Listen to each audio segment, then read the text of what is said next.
TR-TO. The road to Odense continues once again as we embark on 3 days of Counter-Strike action.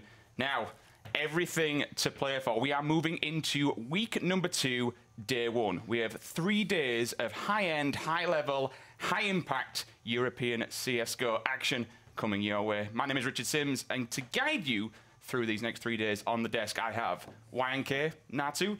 Gentlemen, work never seems to end for you guys. Straight off a DreamHack and throw it into here. Yeah, absolutely. I mean, different locations, but working the same tournament.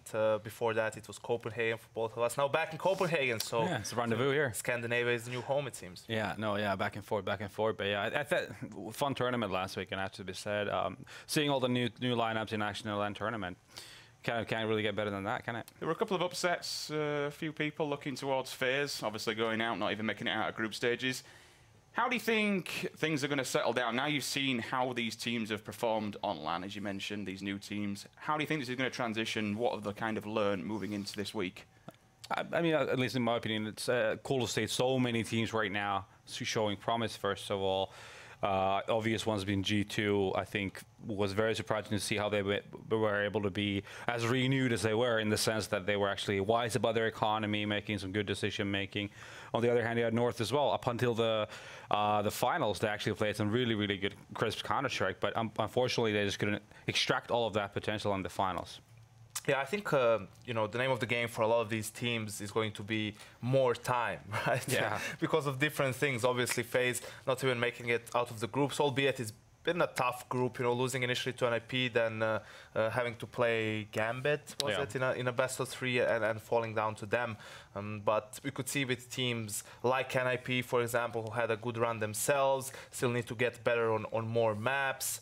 For the likes of North, we saw some very good things, as you pointed out. But again, it's only been 2 weeks or so that they've been playing with Valve, and you could see their potential. But the biggest thing about them, for example, is you can see the change in mentality. They seem more decisive in their game. Unfortunately, couldn't translate that to the grand finals, but you know, there's a lot of time. Well, as mentioned, we are into early days, but let's remind ourselves where we're standing over in North America. This, of course, is the start of week number 2. Standing tall and standing strong. SK Gaming leading the charge in the #1 spot. Below them, Optic Gaming. 3rd and 4th, we find Liquid and Misfits. 5th and 6th, Counterlogic Gaming and NRG. 7th and 8th is going to be Immortals and Complexity. Down at the bottom, as we said, plenty of time yet to get out of that 14th relegation spot. It's gonna be Rogue. Now, moving across the pond to the European standings, we have FaZe Clan. Now, this is an interesting one, because obviously FaZe, unfortunately, not making out of groups at DreamHack, which we'll chat a little bit more about that later on in the show. Fnatic in 2nd place, North in 3rd, Heroic in 4th, 5th and 6th going to be G2, Na'Vi, Astralis and Big come in 7th and 8th.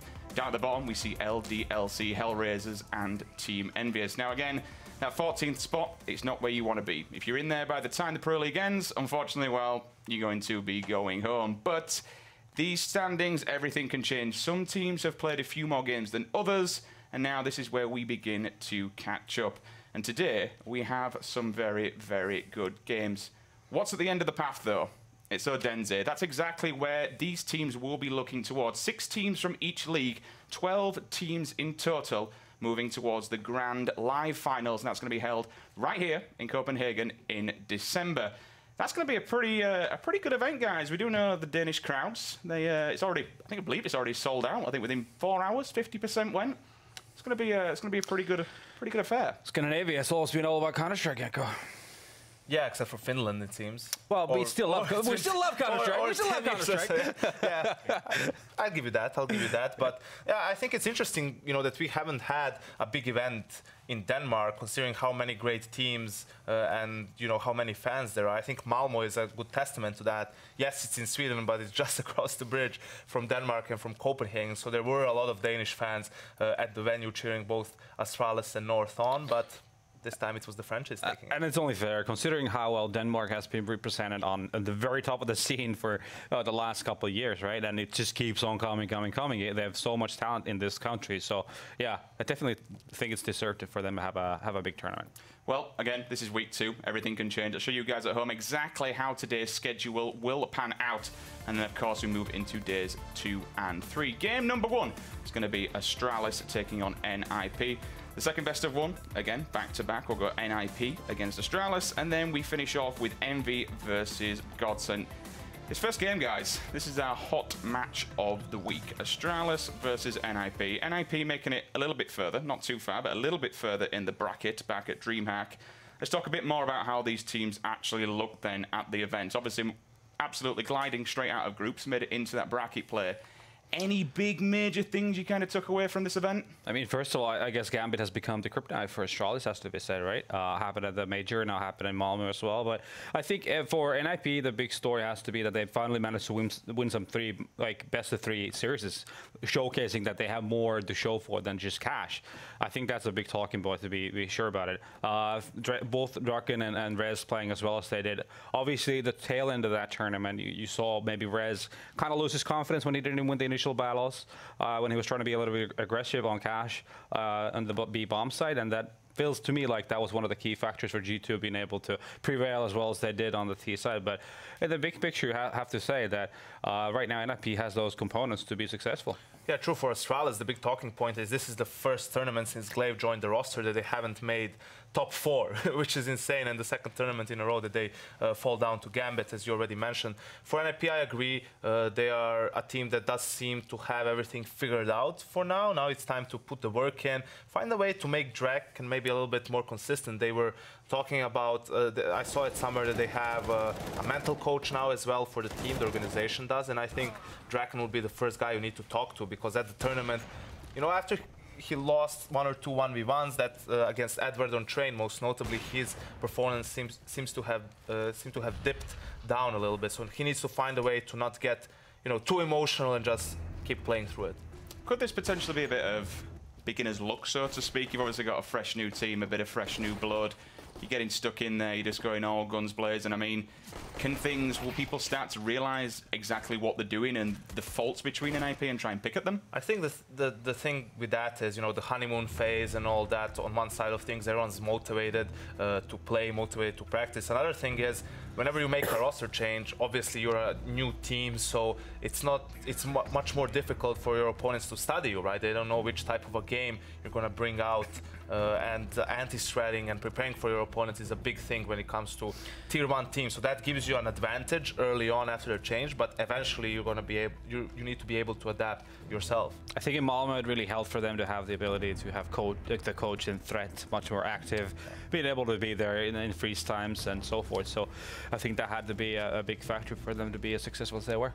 Just kind of focusing a little bit more on these young guns. You know, we've introduced a bit of new blood into the Swedish roster. Draken himself, we kind of seen him, and you kind of mentioned pushing this aggression. And what exactly has he added to NiP as a roster? I mean, I was speaking to a couple of guys before, and it's saying it's new blood, you're injecting it in there. It just feels like it's kind of been refreshed a little bit. I mean, he's added some aggression to the team, especially on the CT side, which is much needed. You see his highlights right now with the AWP. In that sense, he's a bit similar to Michael, right? When he was on the team back towards the end of 2014, early 2015. And I think that was much needed for NiP to be more aggressive on their CT sides, and you saw some of the miraculous rounds Draken was pulling off, staying true to that NiP magic hashtag. But as I already said, it's now the next step for him is trying to find consistency, because you also see him on the other side of things missing some easy shots in very important rounds. And I think for everyone who plays the top-tier Counter-Strike, you want consistency over anything else. Yeah, no, it definitely is. That's the other side of that coin.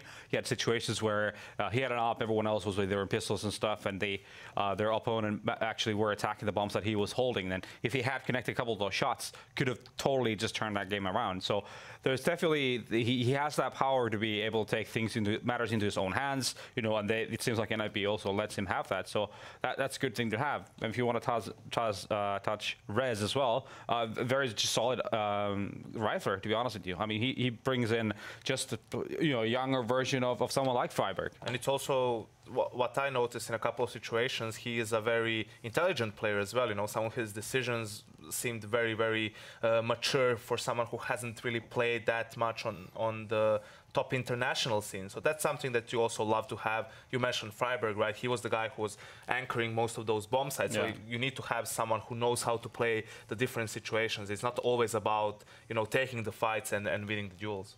When you look across at their opponent now, though, when you look at Astralis, it's still Astralis. This is still a very, very mean team that can, on any given Sunday, completely wreck house. Fair enough, things didn't kind of go their way at DreamHack, and you know, we spoke and touched on it a little bit briefly. The Gambit, once again, unfortunately came in with the upset.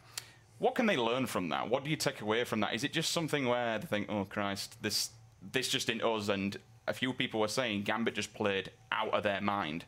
Yeah, but it's obviously a lot of factors to it. But for me, the vibe you get from Astralis is that they're playing a long game. First of all, like they don't specifically think about single tournament and dwell on that too much, you know, which you shouldn't either, right?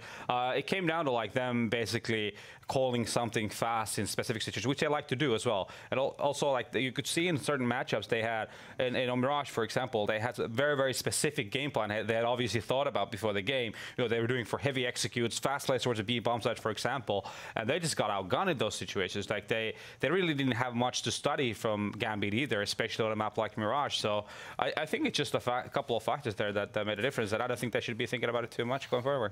Yeah, in that particular game, I think they botched the veto a little bit as well. Probably should have went for nuke, seeing as how Gambit wasn't very convincing on it against FaZe despite the win. But for Astralis, you know, another problem for them versus Gambit is the map pool. You know, teams will force them to play cash, which doesn't seem to be their map just yet. So listen, we say this for every other team. Let's give it to Astralis as well. It's been the player break. You know, everyone's been away. It takes a bit of time even for them to get back into the groove of things. In the groove of things, exactly. So I think with Astralis, the way the team is run, the way the organization is run, I think you can always expect them to bounce back, right? And they will always be a contender and a team to fear. Yeah.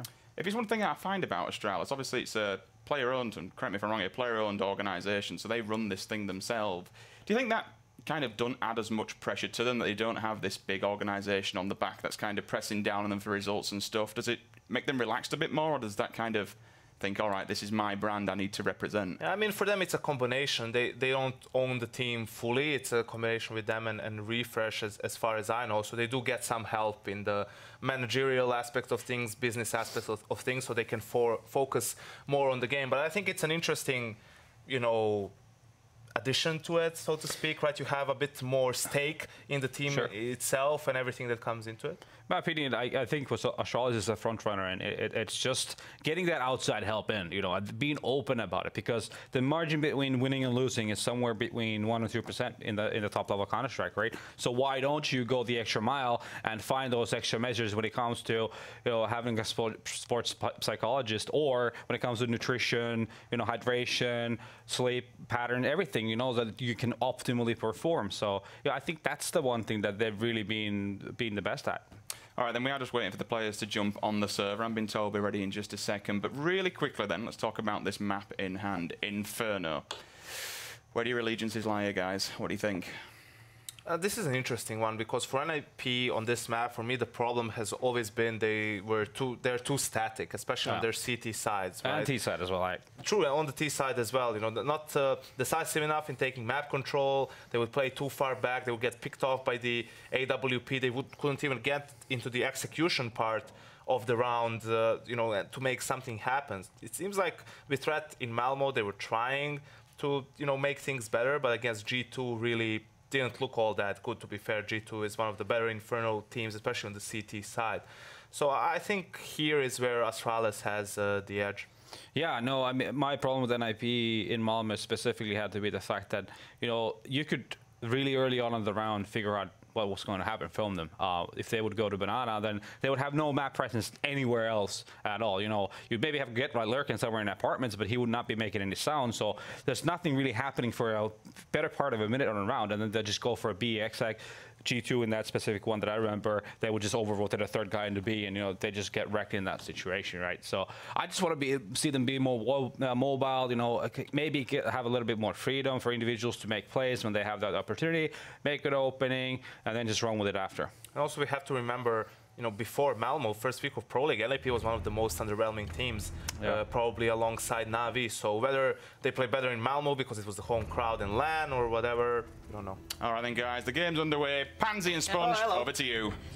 Yeah, it seems though it's time to go, Chad. That caught me off guard. Yeah, it did. Caught me a little bit too. I'm excited to be here though. I haven't cast CS in a little bit of time, so it feels good to be back. I'm not gonna lie, it feels quite exciting, and I get to cast with you, Chad. I'm a big deal now. I casted in the semi-finals of DreamHack Malmo. Big deal. Yeah, I've really upgraded deal.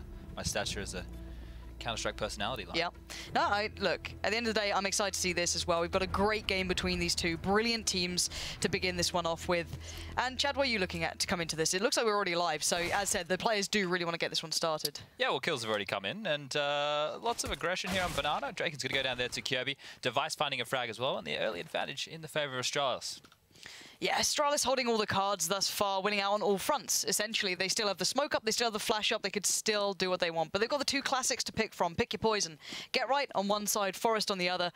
And now Forest going to fall back towards CT Arch. A nice choice, I guess. He can at least support Get Right in the fact that no one can wrap the back. But he's going to hear this, he's going to see it. He knows that they're going to be wrapping through from short. Bomb already towards site. Kirby keeping safeguard over that. But it's down to Get Right and Forest to play this back through. Bomb now down. It's time to go on this one. Can they find that quick pick? Anything up for grabs early on? Couple of bits and pieces rolling in. Astralis not really leaving many doors open here. It's going to be a really rough retake with that smoke down. All the T's are looking in the direction. Damage done. Kirby taking down Get Right. And Forest, 1-on-4 situation. Probably just going to try and hold on to that armor if he can, but he's not going to get away with it. Getting attacked from all sides. Yeah, that's a nice little shutdown. Astralis, what? 4 alive, bomb plant. They pretty much won out on everything. Let's settle into this. I think we both got a little bit jumpy. thrown into that. Yeah, let's calm down. Let's start again. This will be our first round. I don't think the force buy option is going to really help NiP too much, because here's the reason. I like to see them taking the ecos, not worrying about the armor too early on, you know, getting the first gun round with all the utility in the arsenal, right? And right now with this force buy situation that's happening, sure, a map like Inferno, you definitely can win these rounds. We've seen it time and time again. But if you don't convert this round, the first gun round gets really shaky, and from there the half can spiral out of control. An early Banana aggression coming in from Astralis, using that utility perfectly. They have 5 UMPs in hand. We know these guys are hungry coming off the back of Malmo. Yeah, we'll see how well this goes, but I am curious what your kind of look at points are for Astralis, because obviously a little underwhelming for them to lose out to Gambit, but we can get back to that because this is a completely scripted piece from them, and we like to see this on these rounds. Up against pistols and force buys, you like to see the Molotovs, the smokes, everything put in, and this is great from Device. Coming in, finding 2, sweeping it out, but will they read the stack well? And look where that bomb is, already going to be heading that one over. These guys have come in incredibly prepared. Good work from Exist to do this much damage, but by now it should be game over. Exist going to take 1 on the way down, but the bomb can be planted, but still backing away a little bit here. They're being very, very meticulous on this. I think cautious is definitely the right word here. They forced the rotation. They got the 2 kills in Banana. They have the bomb site as theirs, but they're not expecting it. As Dupree waiting for any rotation, he's going to take down Draken. And it's a 1-on-4 situation for Forest once again, this time in the back of the pit. He's going to spot 1 coming up Diggity. This is your favorite spot in the whole game. Yeah, I love that little bike spot. It's OP as hell. Can't wall bang the actual wall there. Forrest, you know, he is a bit of a pistolero, we know it, but he can't make much count from it. Dupree will find him in the end, but let's talk about that, because that was Astralis taking that round incredibly seriously. You know, it's an online game. Remember last season, some of those games, they were not the primest of examples of CS. They did have a little bit of, you know, wane to them at that point. Here, it looks like every round counts, and I like this. A lot went into that. You know, the fact that they had 5 UMPs can get really scary. Yep. You know, I definitely would like to see at least 1 AK, maybe a Galil somewhere in the mix, because those pistols can be very powerful. But the way they used their utility, the fact that they pulled out a fake, they went back to the B-bomb site, they took advantage of over rotations and played together as a team, that was very well done. And it looks like they're playing very cautious. You didn't see Dupree just running in for that frag there at the end. He was waiting for his teammates to flank around, so there was going to be trade potential. They're not going to give away too many guns. It looks like they're playing a very tight version of Counter-Strike. It's not like they've been on notice from what happened at Malmo. It just appears that they want to take this very seriously, and I would too if the finals were in my home country. And I guess there's no better practice than officials itself, right? So these guys have been grinding hard since the back of Malmo. Even, you know, the event literally the day after, straight back at it, no messing around, straight back into the office doing the same thing. So there has been no rest for the Wicked, as Rez already does get found on A. That's a bomb plant. That's 5 alive. They're in a good spot. And of course they want a free farm here. You've got UMPs still up. Yep. You've made a lot of money, and you're going to make some more if you get these kills. We're getting a lot of time to talk right now, thanks to NiP getting stuck out this B bomb site. And their economy right now, you've got Draken on 3K. You know, he might be able to scuff together enough money to get that AWP up. It's going to be tight. But then across the board, it's looking just above 2K for most of the other guys on NiP, which means we're not going to be seeing a lot of utility coming out. And from there, that means that they're going to have to do an aggressive move of some variety, or they're just going to get completely run over. Now, if I was the guys from Astralis, you're right, you could milk with these guns, or you could just hold on to them and go into the first gun round with another set piece, a full execute to the A-bomb site, to the B-bomb site, something with a little bit more pace, maybe an explosion out of halls. But they want these frags, they want this money. Device going to find one. Dupree's coming in on the mop-up. They will get all the kills there as NiP go down. Yeah, and nice to see not Dupree just getting every kill as he did have the rifle already, give those UMPs that full addition of money, and let's see how they approach this, because as you said, they can still milk this buy. There's no need for them necessarily to go for the upgrade. Let's put it this way, if they take down NiP here on this buy, that's got to be incredibly painful. This is a perfect scenario right now to go alt mid, second mid, whatever you want to call it, set up with the set piece, with the smokes, the flashes, all that go gear, because the CTs don't even have a single Molotov on their side to be able to stop you from doing this. Draken's going to go and get a little bit of information, go for a pick in mid, but he's not going to see anything as they're playing very conservative, pushing back any banana aggression, going to second middle, making sure no one's getting a bit greedy around that boiler or halls area. And this is just business as usual. You want to get this map territory early. You want to force out any CT utility, and that's happening. They're down to one smoke and one flash, Lauren, and we still have 1:28 left. I really like it. I like the way they're keeping Exist on his toes. He didn't know where to go for that time as well. He was the additional man to be, and Device was selling an absolute treat, keeping him going back and forth. But now they've settled. They've got the 3 players back towards A, and this is the hit you wanted to see from second mid, almost somewhat of what we saw in the second round. So expect the mollies down towards the car, expect everything to be in the right place for them. Let's see if NiP this time can put up a bit of a fight. Exist has found a bit of room to work, but has that been accounted for? There's the mollies going in, and here's the hit. Exist did find room, and he just whiffs the shot for a second. It gives an opportunity to bite back now for Astralis. There's Glaive cracking it open, but have they thought of Forest? Well, not enough, clearly. Draken's there, Get Right's there, and this is finally a bit of a fight back from NiP. Now, Device does what he can, but the 3 players remaining standing for NiP will keep this one under wraps. Sloppy as hell that execute was. You can see Dupree waiting for that flash. He was running him backwards, hoping the flash would come into time with his push. But as you mentioned, Exist was able to weasel out behind the smoke, find an angle, miss the shots, but still convert, and the round does fall in the favor of NiP. I like the idea from Astralis. The execution was just poor, and from the first rounds, we thought they were going to be really drilled. They were looking like a unit that was ready and raring to go, but maybe just an early slip up here. Full gun round coming in. Yeah, a little surprising. Normally, their flashes are actually on point. They're one of the teams that are so damn good at it, but not to be seen that round. A little bit unfortunate. Everything else was there. You know, they had the frame to it, but not quite the filling. So Astralis, again, we've seen that they're relatively cautious on the beginning of these rounds. They take their time. They have gifted over banana control to NiP for the starters. Get Right's going to be exuding that control to begin with. Straight down banana, deep smokes. They have the additional third man Exist coming over to put down the early utility as well. He can then fall off it. And a quick exchange. Again, though, Forest comes out dominant. Picking up 2 for a 1 loss. Draken does go down. Sure, not great, but Forest still gets away with the AWP. Still keeps numbers up. And they still retain half of the map's control as well. Yeah, lots of damage done there. And while they've been posturing for that banana control, Astralis have kind of forced their funnel to go towards this A-bomb site because that's where a kill was made. That's where damage was done. They've taken mid-wall, which is one piece of the puzzle, and they can go back to banana late. But Gerard is there waiting, and once again, Exist around the smoke, finding Device. The gaps are not what you want to see. No, this is great work from Exist to find them and exploit them, but you've got to be expecting a little more from Astralis on that. Miss smokes every now and then. It gives opportune moments, and Get Right with the filthy little angle. Glaive going to be swept aside, leaving just Kiebi in the 1v4. Unlikely as it seems. I don't know how much room he's going to get to play with. You should be seeing, yeah, Rez holding a very deep angle towards Arch, not taking active fights. You've got the rest of the NiP players dedicated towards the sites themselves. If Kiebi beats down Rez, okay, then there might be an issue. But it's very unlikely he gets this shot off clean, and he does. Nice work from Kiebi. Now the next man standing in line was Exist, and he's turned up to play today. He's finding room to work. Frags are very even across the board for both teams. I know we're only 5 rounds in, but no one's kind of running away. Everyone's doing their job when they need to. And a nice little recovery here from NiP after losing Pistol, having that shaky first gun round. And we are going to see another buy coming out from Astralis. This will be probably one of their last gun rounds before things fall apart. They have enough utility to go for another execute here, but that map control is very important, as once again, there are 3 members of NiP going towards banana. They really want this part of the map. Yeah, it looks like Device is trying to work back a little bit of it. He's the man kind of put up to task. It's his job now to try and keep this one maybe up for grabs. The high flash will allow him to play onto the corner. No one was boosted up over. You can see Rez was maybe considering putting Get Right up there, but doesn't get to do it in the end. A little underhand smoke as well. And NiP are pretty adamant that they want to keep this kind of very I guess, attentive control towards Banana.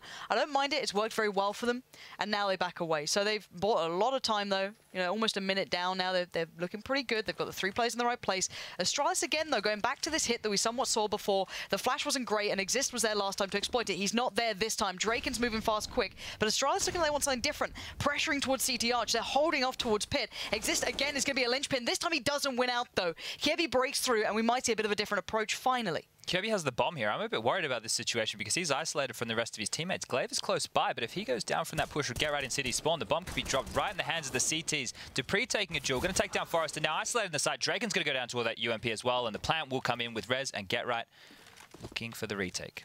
Oh, that's beautifully done. I like the little switch up. I like the little bit of the pressure coming through.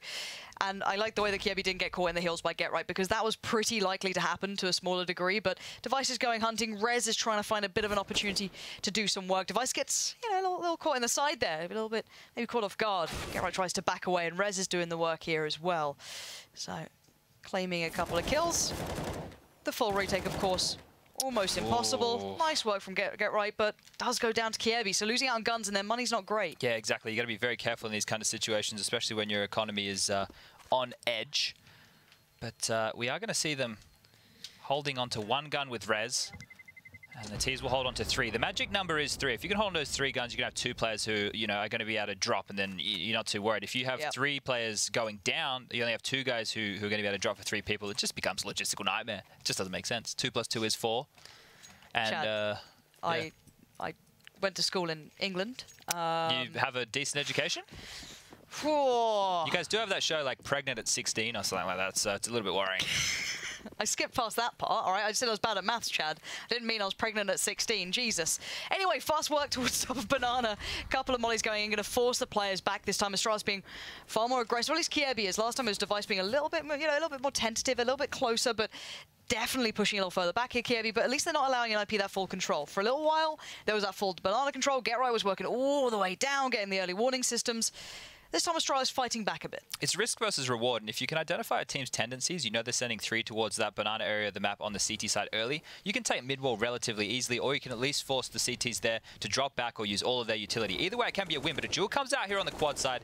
Dupree's going to trade there for Zipnix, and the number advantage is all tied up here, as we do have mid-control in the favor of Astralis, and Dupree's going on a bit of a, I guess, mission to find out if there are any CTs lurking around that corner. Yeah, fact-finding mission for Dupree. The problem for NiP is that no one was playing Arch. Now, okay, Exist is here now. That's fine. At least he gets the full info. A bit of an awkward spray. Trade effective for Astralis in the end. Okay, it's even numbers, but they can define the pace and where they go. That B-Rap could have been a real thing if they cleanly got Exist. That's not the case, but Kiebi again delivers the kills that can completely open up these rounds. Forrest, you're going to have to pull off something incredible if he even wants a chance to stop this. He can be a nuisance. He's only got a Deagle with a bit of armor. Rez is, I guess, the main man here, but again, so far away. Playing retakes on this map is so tough, but Forrest, what are you up to, Kiebi? Did you think this was all over? It certainly is not, as Forrest now finds room to work. He's being a nuisance. Now Rez closes in. Bomb's yet to be planted. Now it goes down. Glaive on the site, Device towards Pit. Glaive needs to be a little cautious, be a little careful. Rez lingers round the corner, waiting for the moment. Flash in hand, that's probably put out any second now. Turned away from Glaive. Forrest now creeps forward. The flash, Team flash. Perfect, yeah, it did kind of hinder what they were actually trying to do. But Device taking down Rez, it's looking unlikely as Forrest now falls. It's Astralis to get the round on the board, but that got a little bit scary than I almost felt. Yeah, Kiebi got caught sleeping or jumping there. Just trying to get it towards Pit, trying to clear that part of the map out, and Forrest had a really good timing to find that frag. But Device from Pit, who's playing this line right here, is one of the most powerful positions in all of Pit now. It used to be behind Circular, but now it's there, it's under the balcony. That line, when watching towards Mini Pit as they're trying to retake, that's a win every time, every day of the week. And now NiP forced onto Eco once more. Not seeing anything really upgraded. A couple of P250s. Yep, Exist and Forrest. Go for a bit of that, why not? Really fast into B is Dupree with the Mac-10, going on a little bit of a money-making mission this time, not a fact-finding one. Facts aside, he's bored of those, wants a bit of cash. And this is the way you want to do it, because the bank account for Astralis not looking very plentiful right now. He has a chance to get $600 per frag with this one. Always love a bit of money. We're accountants here in the Counter-Strike world, just as much as we are... what else do? We shoot people. We shoot bad guys. I'm glad you clarified that. Where'd you think I was going? Don't know, you've gone some weird topics so far, Chad, but I like the clarification at the end. But yeah, no, cash rules, everything. around this game. So NiP trying to keep hold of these, make them work for it at least, try and get maybe a kill away or do something with that P250 up on Forest remaining. But so far, I like it from Astralis. But the thing is that I kind of come to expect this. Well, this is something that I think has been missing in their game, form of direction early. I have been looking to Astralis and SK being more reactive teams as opposed to proactive teams. And early from these guys on the T side, we're seeing them be very proactive in their decision making. They're going basically straight into executes, or they know what they're doing from spawn. And what that allows is confidence from your players to know, hey, this is the strat we're doing. I know exactly what part I have in the strat, and they can gear up for that mentally. As opposed to constantly reacting on the fly, mid-round calls aren't always going to be on point. When you play Counter-Strike like this, it's much easier to base and give confidence to your players as the half goes on. But isn't this kind of the two schools of thought, right? Almost, you kind of go to you get the more freer teams that do play a little bit more kind of reactive CS to a degree, and then you have the more stricter teams, and then people get red, and I guess it's the evolution, right? It just keeps going round and round and round, and you have to adapt and change to each. So hopefully we get to see a bit more of that from the Astralis side coming through this season. That's something to keep your eyes on as the story unfolds. But for now, we have a decent purchase between these teams. Draken sadly not going to be able to get with the armor on this as well. A little bit lighter weight. Early action here is 3 members of the Astralis side have already pushed this far up holes early in the round. A minute 24 left on the clock. Flash comes over. The attack is in. The explosion has happened, and frags are happening on the CT side as the defense standing strong. Yeah, playing in Kiebi in the end, he does manage to find 2, so he does have a chance to get the bomb down, apply the pressure towards A, but GetRight knows what he's doing here. He's going to try and play out that smoke at the worst timing possible for Astralis. Sprays in, gets a bit of a tag towards Kiebi, but as does he towards the other way. It's a 2v3 retake. This map is so hard to play retakes on, and this is a power position, bear in mind. We saw on the flip side of things, Device was doing very well from the cart side, but can he replicate it now? Misses the first chance, and now problems start to build. Pressure can come towards Kiebi. He needs to hold the line as well, as once Toto once said. Device now smoked out. Oh, that's brilliant from Device. He finds so much room to play with here. He needs some help, though. Kiebi's trying to hold the cards close to his chest. Plays again from Device. This is what you expect of a man of his caliber. He knows the last player is not going to get anything done. GetRight needs to get out of there, as that was beautiful from Device. That was actually the smoke of NiP allowing Device to dance around it and play around it and get those 2 frags to stop that retake from coming in.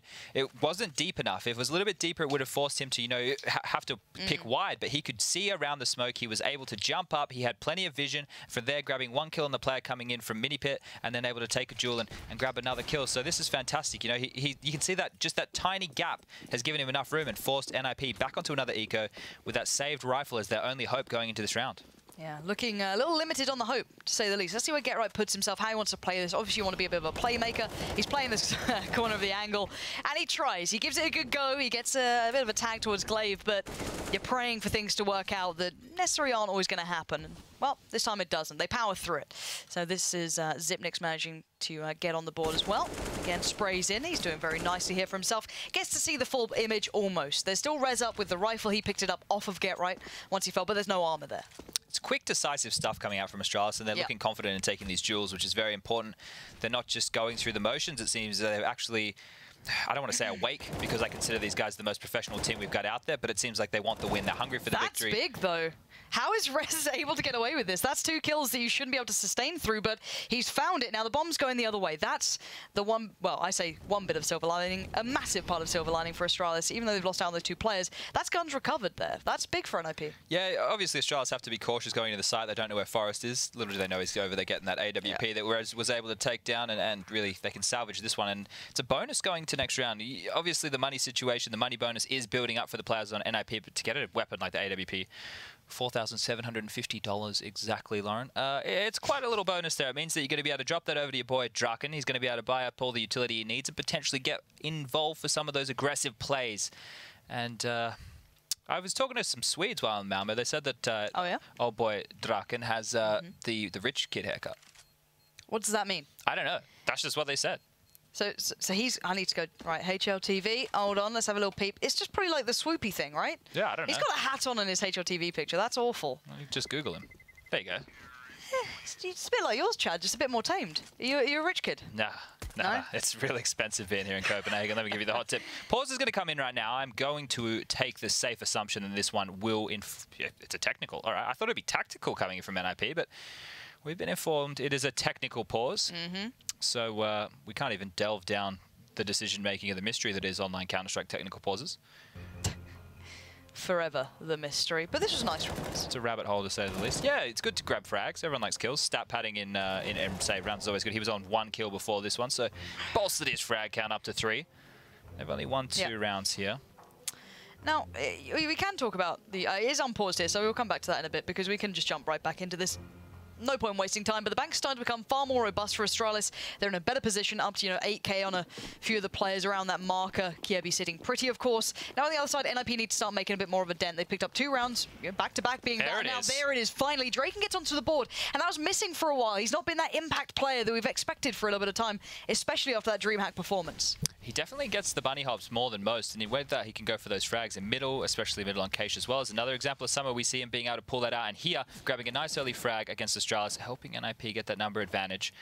Now, I think if NiP opt for this aggressive banana control like they had, even if they have to take a little bit of Molotov damage, even if they push and do something risky, going down the track, it's going to really stop Astralis in their tracks, because we saw what happened when they didn't have banana control. They weren't in the best of positions.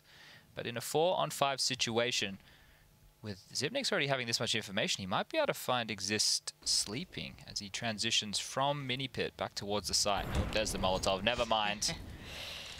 Good awareness from NiP. You don't get away with much, even though, of course, Astralis are winning. You can see they're still there, those fundamentals. And right now, Astralis doing what they can. They're taking over quad control this time. Ooh, Dupree caught out in an awkward moment. Molly now does miss. That means the pit's still a threat. Forest back on the bike. And that's why it's so powerful. You can deny certain angles, you can play off the back of it, but Dupree doesn't care. He's seen it all before. It's down between him and Forest to just win control of the site completely. He's still alive. He's still being a pain. Rez has finally got himself to the right place at the right time, but GetRight's still en route. He's a mile away. Forest is buying time at least, but Device swiftly trading it out. It means that site now becomes available. They don't know where these last 2 players are particularly. They need to be aware of this, but Astralis has been playing very well out of that pit. The off-palm positions aren't perfect this time, though. Device can't happily cross back in towards pit. This is a bit different. You've got Glaive there this time, Device on site, but both NiP players are coming from roughly the same sort of point. You've got one towards apartment, one towards shore. Device's eyes are trained on the peak. Nice timing, though, and Glaive now sprays and he knows where the other is. How's he going to play it? GetRight's already out. Has he heard it? Bomb continues to tick, and Glaive still has the molly. Molly goes in. Now that's just lovely work from Glaive. Holds the angle, forcing GetRight's hand, and another on the board for Astralis. That was really nice by NiP in the 2v2 with the strafing out and picking from halls, making it a double peek onto the site. And that's what I was able to catch the site player off guard and make the 1-on-2 situation. But Glaive too good from the pit. That position once more. Very powerful, very awkward to check and clear, but we have 2 ops coming out for the side of NiP. They feel that it's necessary to take as many duels as possible here to not let Astralis set up. First time we're already seeing it as well, so I'm not against this. I like a bit of double AWP action. Well, you got to try different things, right? We're down in a hole. It's 9-2 scoreline right now. Astralis looking in full control at this point. UMPs, Famus is on their side as well. At this point of the game, Lauren, normally as an in-game leader, you just have to call for the players to just not keep buying, but you need to buy in the sense of you need rounds on the board. If you're to lose this one and then eco again, the half's all over. You don't have a lot of rounds. Device missing a sitter. The aggression is on right now as GetRight pushes down. He's going to grab that frag and regain banana control. This is a mid-round move I'd like to see, but Glaive through the smoke will take down GetRight, even up to 4-on-4. And will Astralis pounce? Looks like NiP is still tendering on this. Draken again. Oh, Rez, though. What is that? The smoke is having most of the play this round, it seems. Right through it. Everyone can see everything, of course.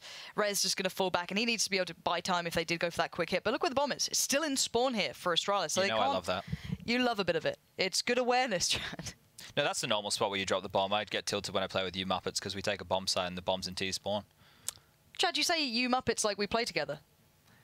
Anyway, banana control has been completely established right now. You can't do this. This is not how it works. You can't just flame me and then go, all right, back into the game because nothing's happening. If your pacing was better, Chad, a B hit is about to come in from Astralis as they set up in banana. Smokes in hand. Molotovs at the ready. He's learning how to cast here, boys and girls. The new play-by-play, Chadwick Birchall is what I'm calling you now. 25 seconds on the clock. Utility reigns in. Rez. AWP from the coils, going to take one shot. He's legged up Glaive there, and the attack is in full swing, Lauren. 14 seconds remain, make it 13 now as the clock continues to tick. Xyp9x is close, but the bomb now goes down. Default position, oh god, the tag as well. He's so low here, Xyp9x. 10 HP, and it's Dupree putting up the numbers, finding Draken, but now he needs to find more. He's the player with HP, and he's the one doing the work. It's down to the 1v1. Forest position noted, as is Dupree's. The bomb plant, not bad for Dupree, but will he work this out? Secondary sure, but yeah, I think so. Nice work from Dupree. Keeps the round together for them. And even nicer play-by-play casting from the one and only Sponge. Thank you very much. NiP, their money not looking good, but at this point of the game, like I mentioned during last round, they have to buy. They have to go for this. You're going to get out those Mag 7s, get those UMPs, please. You're getting so late in the game, there's no point going for an eco here, but they will. Deagle picked up by Drake and P250 on Exist and everybody else on those USPs. This is a syndrome that I don't like to see. You're going to be down 11-2, and it's not great on the CT side. We might be seeing a very quick first map here. Yeah, that's a bit of a shame to me. I like watching Inferno. I think it's one of the nicer places for both these teams. I used to get very excited by NiP's T side as well. I almost hoped we saw a little bit longer of a game purely to see more of that. It's sides where we saw the kind of resurgence and the addition of threat really coming through. Lots and lots of nostalgia there for me. But at the moment, it does seem as though Astralis have turned up and they mean business. And we saw it from the very start, so it's not surprising seeing them retaining that upper hand. And again, they're not complacent. They're not rushing things. I say this and they'll probably like die to this entire P250 Deagle buyer, but you know what I mean. Like they're actually playing this out like it's a very, very serious round. They're not taking it lightly, and I like that. And it should be. You know, they're gearing up for ESL 1 New York, which we have coming up in, you know, I think it's like 10 or so days, maybe 12 now. It's getting very, very close. And they still haven't put a notch on their belt for the Intel Grand Slam, Lauren, and I think that's something they're going to be looking for as we head into that event, especially redeeming themselves. And you were right. The pistols are doing work here early. Yeah, Chad, you love to hate to see it. There's not much more you can do.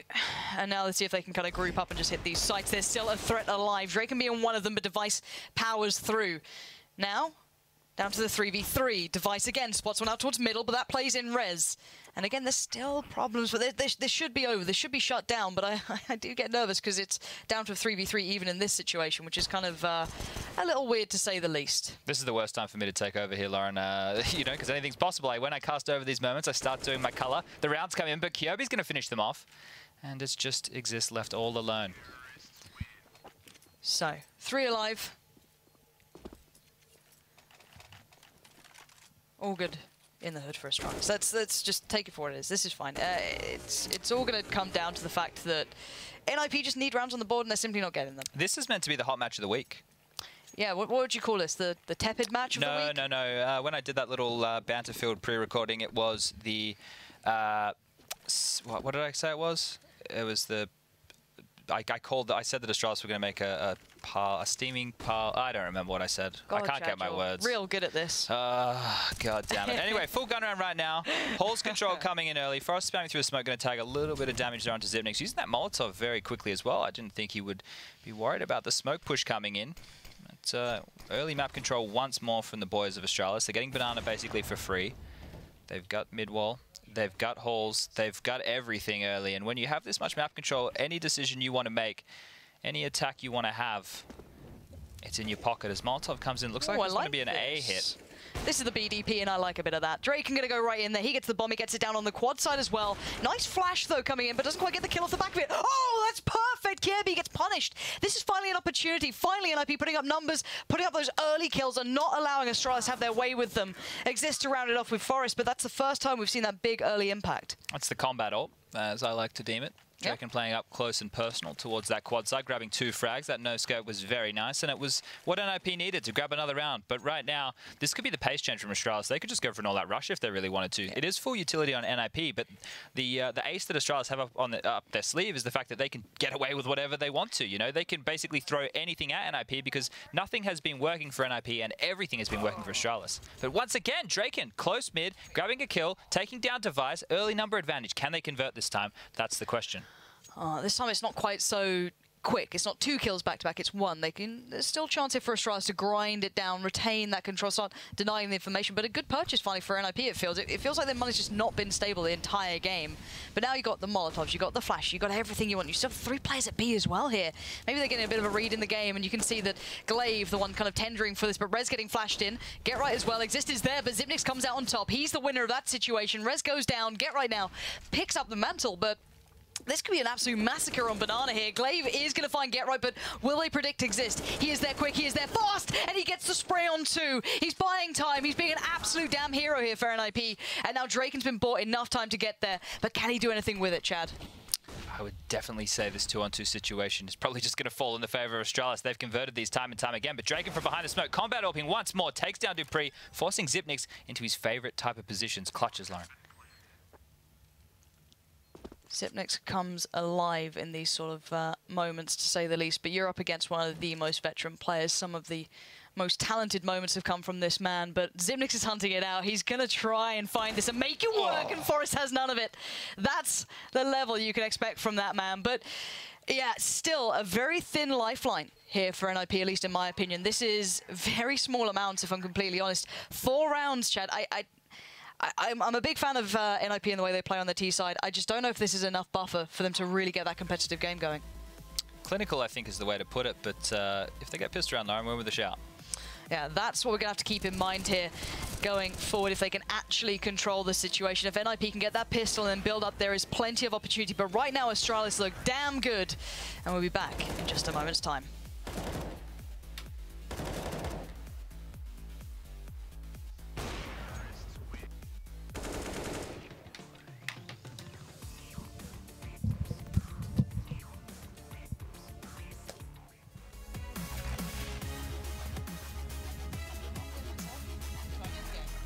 I could hit the game with Utah, and I could get myself in Utah.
Welcome back. 11-4 on the half.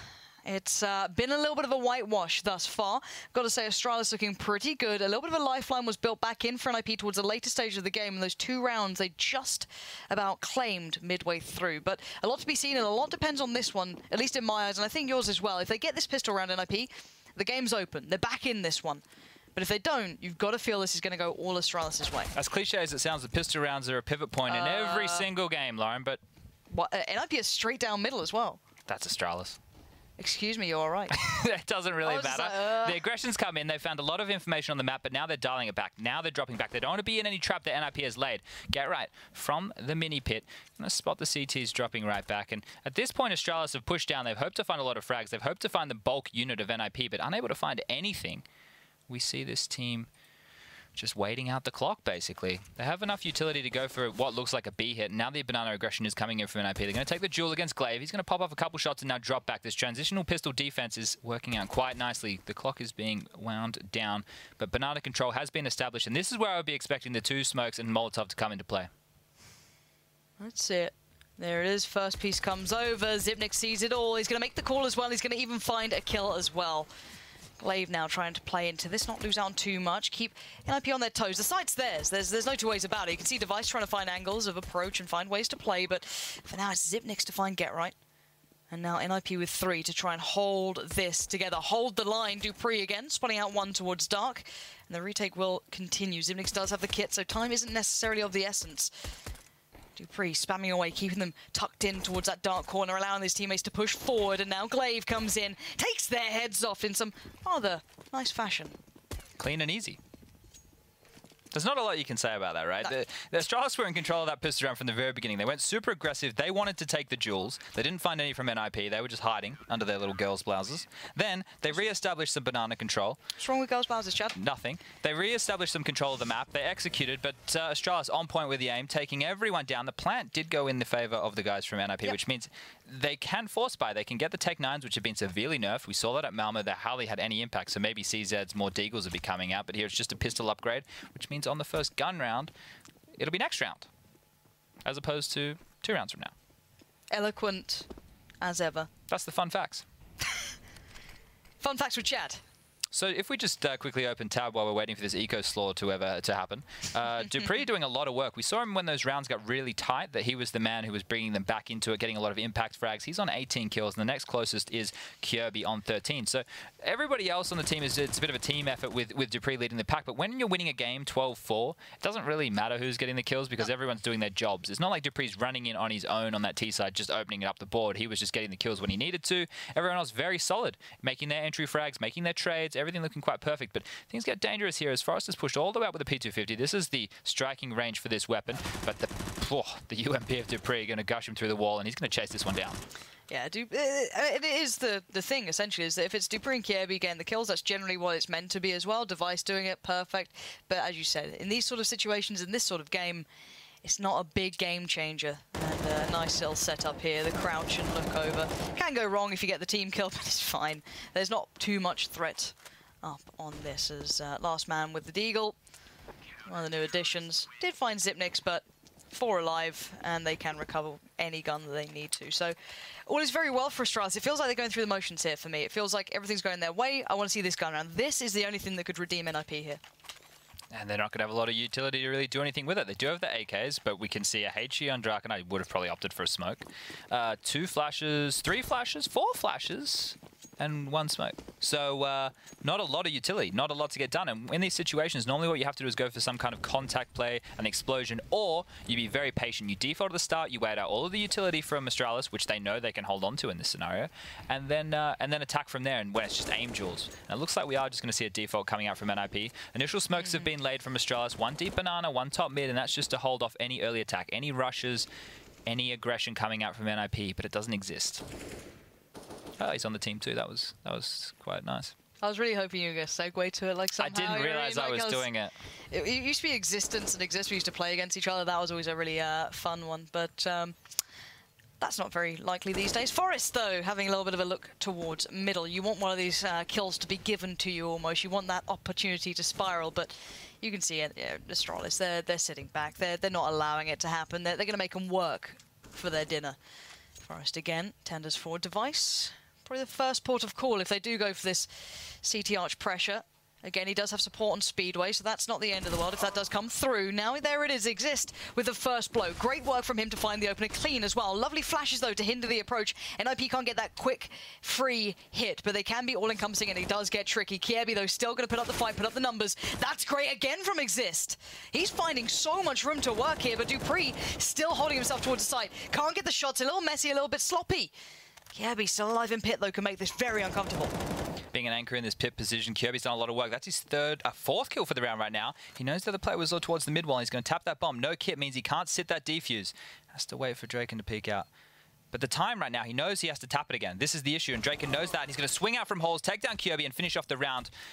NiP getting on the board early in this second half, but it's going to be an uphill battle from here as we might be able to see another kind of mix force buy coming out from Astralis. The economy isn't terrible, but it looks like they're going to play the safe route. They know they have the huge round advantage going into this one. They're just going to upgrade a couple of pistols, maybe some light armor, nothing too exciting. A smoke and a flash on Kirby and Glaive means that they can delay choke points or use these to do aggressive mid-round moves, pop flash each other in, and hopefully pick up an AK. No, you're hoping. Device is also hoping that one of these, the beautiful Schwandigs actually do land. dupreeh having a little look towards Apps. Of course, Molly's in there denying him the early peek out. Not going to be able to get that for free. And NiP, I want to see the same sort of mental fortitude that Astralis had coming into their rounds like this when they're up against pistols or a light to buy. They do these kind of full hits or just very well thought of, very well considered. I want to see that from NiP. You're at 5 rounds to 13. Everything has to be well considered. The problem here is the longer you wait down the clock when you're doing your anti-eco spread or your default spread, is that if you take too long to be decisive or take any map territory, you rush yourself in that last 30 seconds, and that's where the stacks from the CTs really comes into play. And it was 3 players leaning over towards Banana as Kirby went to run away, but now he's coming back, and even Device is coming over, but that frag on Dupree might force out of rotation. But here's the pop flashes top of Banana. They're going to strike. Oh, they are good as well. Those flashes are lasting so damn long. They've done good damage. 2 kills off the back of that as well. Astralis only have 2 alive. It should spin or lean towards NiP's way, but at the end of the day, that's not bad for Astralis. They're still okay with this. NiP need to get the bomb, head right back around towards A. You've still got players up there, so Draken's just going to work his way through, being escorted by Gera. They're going through the motions now. They know the side's clear. They've basically cleared out all the pit, all the holes. They can just get that bomb down. The problem is the Astralis can pick up these drop weapons and hold on to them going to the next round, which is going to bolster their economy that wasn't looking terrible anyway. But Device is probably one of the lowest with when we're talking financials again. Got my calculator out. He's only got 1,400, so him picking up a weapon right now is going to be real big going into next round. Interested to see if they want to get him an AWP. If someone else is going to have enough pennies in the bank to drop him one, it's going to be tight. I mean, someone might have to just go normal Kev with no utility. Kev is short for Kevlar.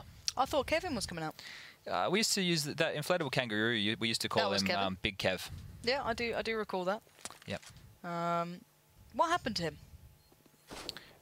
He got deflated. And I gave him away to a kid in the lobby who was asphyxiated with it. You know, they really liked the look of the kangaroo, so I was like, here you go.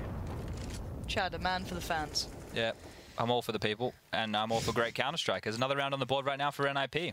Yeah, this is building into something relatively interesting, I've got to say. I got a little worried that this was going to be a bit of a flash in the pan, one of those sort of games that you don't remember, right? It kind of just bleeds with the others. But this could be interesting. This is another big round, though. This is the purchase back from Astralis. They went on that lighter investment last round, couple of pistols, still did damage with it.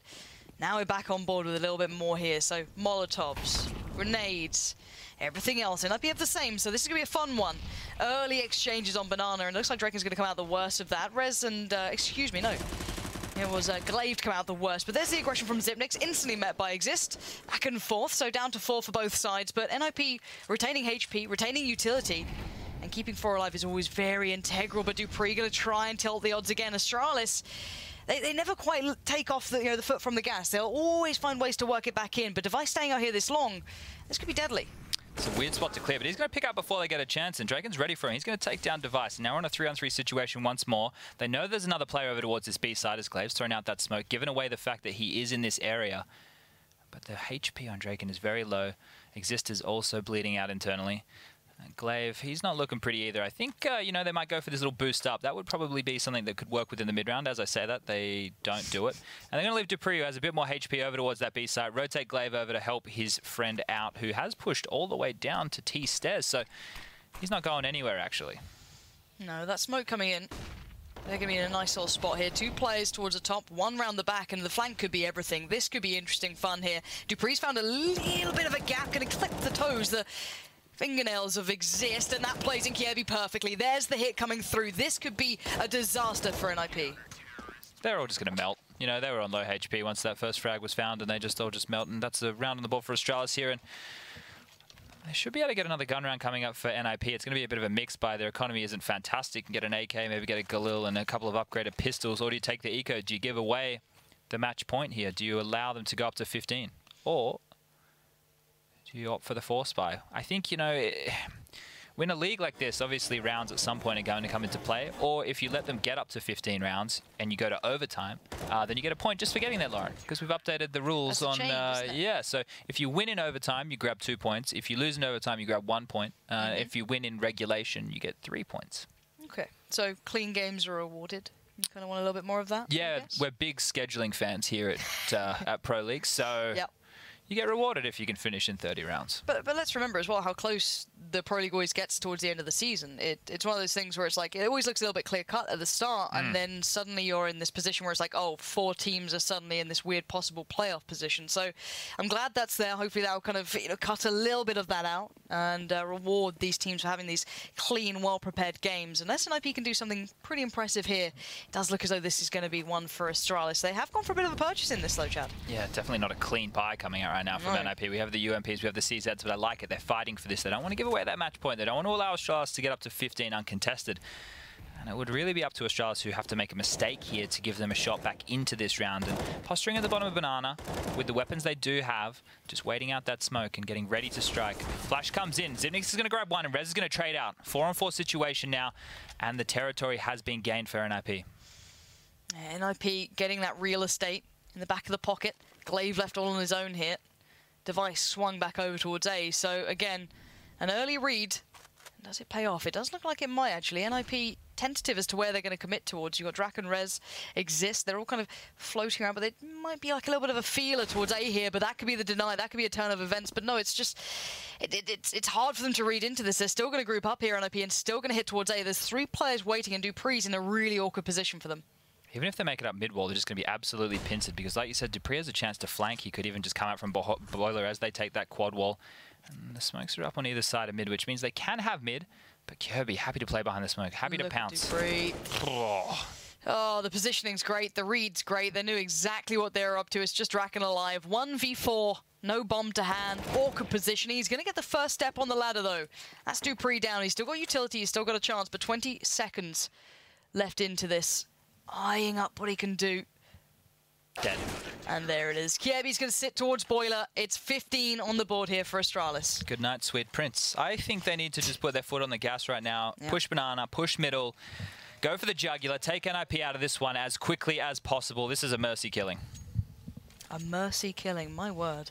It's very aggressive phrasing. Oh, sorry. I like it. I absolutely love it. And yeah, look what NiP have been left with. This is, yeah, it's a swift way to put them down. And certainly looking like Kirby wants to be the nail in the coffin. Already Forest going to fall, and it's looking very, very likely here for Astralis to end it right here, right now. But NiP still have a chance to fight back with so limited weaponry, though. It's hard to imagine a world where that happens, especially without that first kill coming your way.